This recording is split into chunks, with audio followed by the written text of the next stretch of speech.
Welcome to the Course Creators Circle podcast, where we talk all things course creation with your host, ideas strategist, and Thinkific approved expert, Linda Reed-Enever. The Course Creators Circle podcast is home to Linda's top tips, along with interviews with experts and course creators just like you. Get ready for practical tips you can implement in your course creation journey with your host, Linda Reed-Enever. Hi everyone, Linda Reed-Enever, Thinkific approved expert, course creator, and I love to share my knowledge and expertise with everyone else. And that's what we're going to do in this episode of the Course Creators Circle podcast, as this is a question that I get asked quite often. How do I come up with a great course idea? There are many ways that you can get that knowledge out of your head and come up with a course idea. And we've got a couple of podcast episodes and an exercise on getting your knowledge out of your head that will link up with this episode to help you. But ideally, when you're coming up with your course idea and coming up with a good one, you're listening to the questions that the people are asking you and you're working out how can I put it into a course.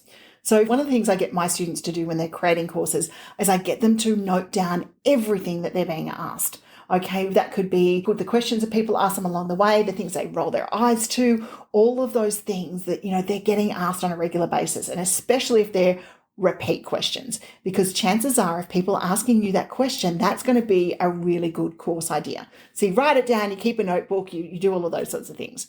The other idea of coming up for a course is drawing on your own experience, using that expertise that you have to teach others how to do something. So if something people are asking you about, like for example, if you're a successful software developer, you could create a course on how to build mobile apps because people are asking you about that all the time.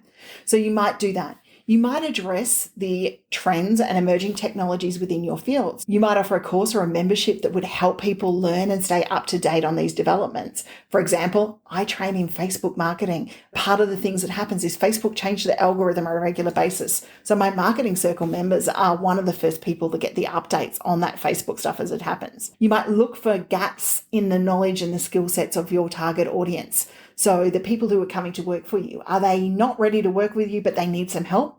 Can you create courses along that way? Are they maybe ready to work with you, but don't have the budget? Then how can we provide them with something that's going to help them in a course that will empower them to learn, empower them to get a few wins along the way, and then create that knowledge?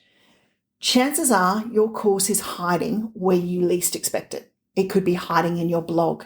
The next tip I give you about looking for a good course idea is to go to Google Search Console and see what is the top performing blog posts that you have.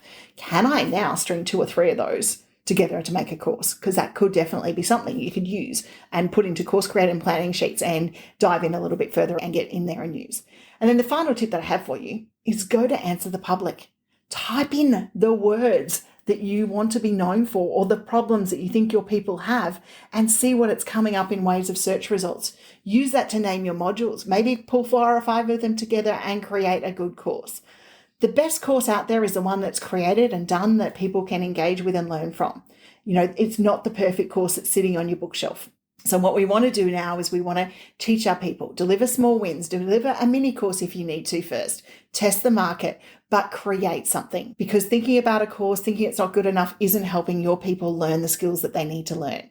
So for right now, take a few of these exercises, take the monetizing your knowledge worksheet and fill in those details. But ideally, a good course idea is one that solves someone's problem. And you have the skills, the knowledge, and the expertise to solve someone's problem. Just go back to those questions those people are asking you and start from there. Thank you for listening to the Course Creators Circle podcast. Don't forget to check out the full range of resources available for course creators at www.thecoursecreatorscircle.com.au.